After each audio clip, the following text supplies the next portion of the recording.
Hello traders and welcome to the Friday wrap-up. It is September 6, 2014. Yes, it is Saturday morning for me, coming to you live from Pattaya, Thailand. Overcast skies, but some sun.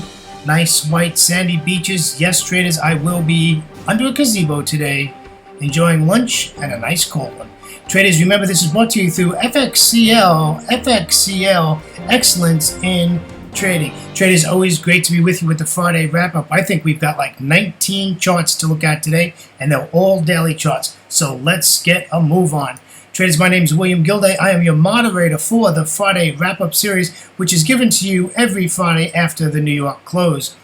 Traders, we also have the market opening preview every single day before the London Open.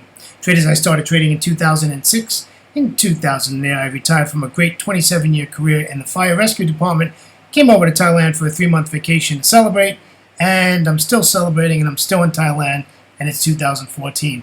Traders, I trade Forex every single trading day, not necessarily in a trade, but I'm in front of my charts and listening to the markets. Traders, this is our risk disclaimer. Forex trading has a large potential rewards, but also a large potential of risk. You must be aware of the risks and be willing to accept them in order to invest in the Forex markets. Traders, always remember not to trade with money you cannot afford to lose.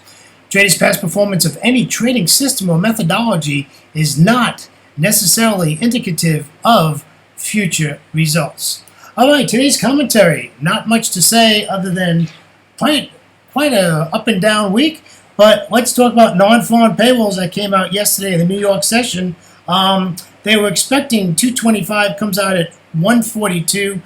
And I have to tell you, traders, the market reacted, but I thought it was going to be worse. But we're going to take a look at some charts. But now the situation is what happens on Monday when the Asian markets take hold of this data and react to it. And also, all these people that made profits on Friday are probably going to do some position squaring. So trading Monday is going to be pretty interesting. And if I may say, a little bit challenging. It should be fun. All right, traders, let's move on. Can't waste time. A lot to do today. Okay, these are Forex daily charts, my friends. Forex daily charts. All right, let's take a look. As always, let's start with the euro dollar. Trader, the euro dollar has been below this 200 exponential moving average at 1.3520. And after our little NFP news, you can see it's come straight down and it's basically hung out there and nothing has gone on since then. So what are we looking for? We're looking for the pullback, and of course, we're going to take this trade to the short side. So, would you want to buy the euro? Absolutely not. ECB President Draghi came almost close to saying that they were going to start quantitative easing. He used some other terminology, which I can't remember off the top of my head. It is early on a Saturday morning for me. But it's coming, but he's really holding back from actually coming out and using those words. But apparently, he's getting a lot of support for this decision he made to drop 10 basis points off his interest rates. Look at the euro Swissy, the dollar Swissy. Absolutely what you would expect is correlated with the euro dollar. Up she goes. Thank you very much. And, this was, a nice 30 pip trade. All right, moving over to the pound. Pound did very well. This pound started moving to the downside before the data actually came out. So the pound was already in the red. Traders, I know you're seeing a blue candle on my chart, and that is because my computer, being I'm in Thailand, I have it set to Thailand time, Bangkok time. So that's why you're seeing a blue candle on that. So not to get you confused. All right, let's go over to the dollar yen. Quite shaky here. I'm a little surprised on this. Not much reaction from the data that came out. Sort of basically stayed in its little range. It's still there. So I don't think we're going to see anything different. It's at resistance, so I expect this to pull back. The dollar's strong, and the dollar's going to remain strong probably for another 2 to 3 weeks. So we need to just keep that in mind. So I don't want to be doing anything except for buying the dollar. All right. This is the Aussie dollar. The Aussie dollar hardly reacted at all to anything. it's just in a sideways price action. It's been in a sideways price action, as you can see, for days. This pair has been the craziest pair to trade in the last 3 weeks. It is up, down, and all around. No sense of direction. This is one currency pair that you just have got to trade what is in front of you. There's nothing else you can do. One of my favorite pairs to trade, the New Zealand dollar. Look at this absolutely beautiful chart here. Just stair-stepping away to the downside. You know, pulled back here, and you know, we have a blue candle now. So let's see if this wants to pull back a little bit more when we come into our next Asia session. And it's quite a ways away from the 200 exponential moving average. But I don't think I'd want to short it here. This isn't a shorting spot. I'd really like to see this pull back up some for those of you who trade the daily chart. Take a look at this. This is the US dollar CAD. They call it the loonie for a reason. Look at this. Ended up as a doji. So this ends up as a doji on non-foreign payrolls. Is that like crazy or what? Now, remember, the CAD did have unemployment change come out, and it came out negative at 11.0, and they were expecting 10.0. So they had bad data. So the US had bad data, Canada had bad data. Bad with bad equals what? Doji. There's no strong, there's no weak, there's no weak, there's no strong. They're neutral. That's why we ended up with the doji. All right, here we go over to the pound Aussie. Nice pair to trade. Just really nice to the downside on the Aussie side on the data. Nothing new here. We'll see what we can do on the lower time frames, reference the 4-hour charts. And, you know, the 1-hour charts. Let's see if we can get a pullback, and on the smaller time frames, take this to the downside. But again, we're going to remain bearish on this as we go into our next trading week, starting with the next Asia session. Here's a Euro Aussie, which I love to trade. I wish I was really in this. This pair just continues to trade beautifully. It's just bearish. It's stair steps, and had a little pullback last week, you know, for a day or two, and correction wave, and then just started pulling back, you know, to the downside. But if you want to trade a really nice pair, this pair is trading now at about 110 pips a day. So a nice solid pair that gives you some good pips. Here's the CAD yen. I put the CAD yen in here because actually I received an email, somebody requesting me to do this.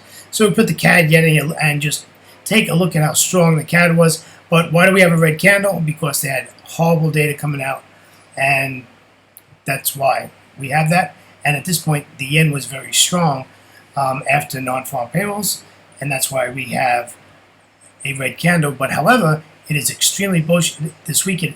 The last 2 days, it has taken out the previous high.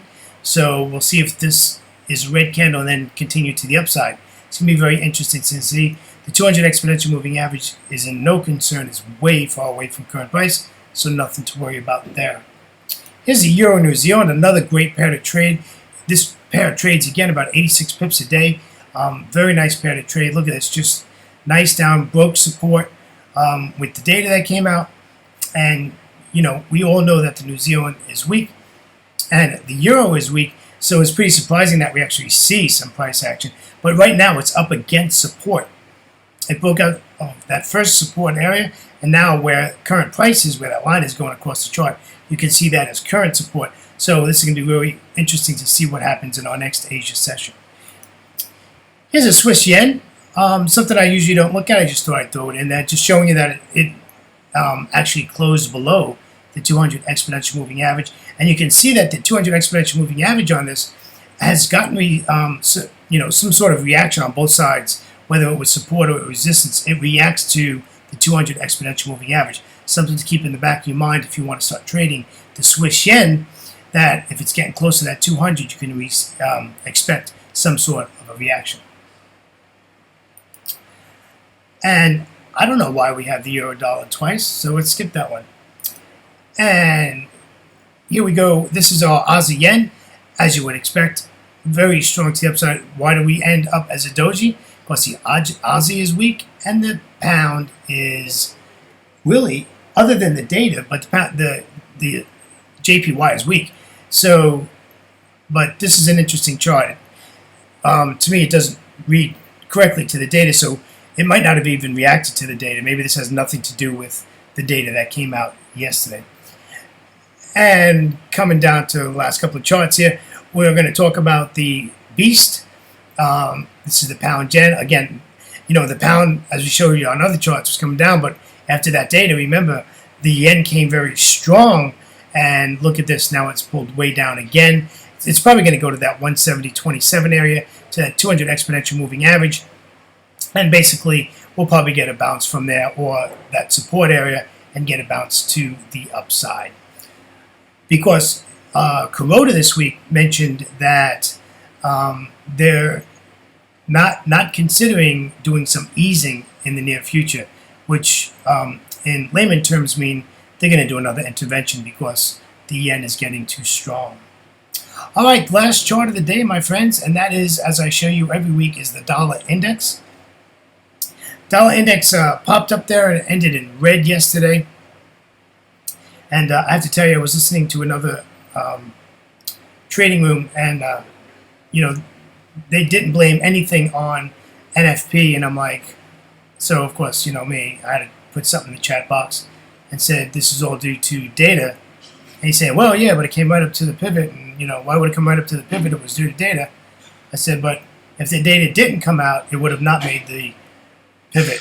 Well, needless to say, after that, I didn't get any reaction from the guy, so I just sat back and listened. It was pretty interesting. He is a great guy, but you know, he didn't agree with my analysis of what I was saying. But this is, you know, the dollar index is strong, and this is just to show you that the dollar is very strong, and I expect it to continue to be strong.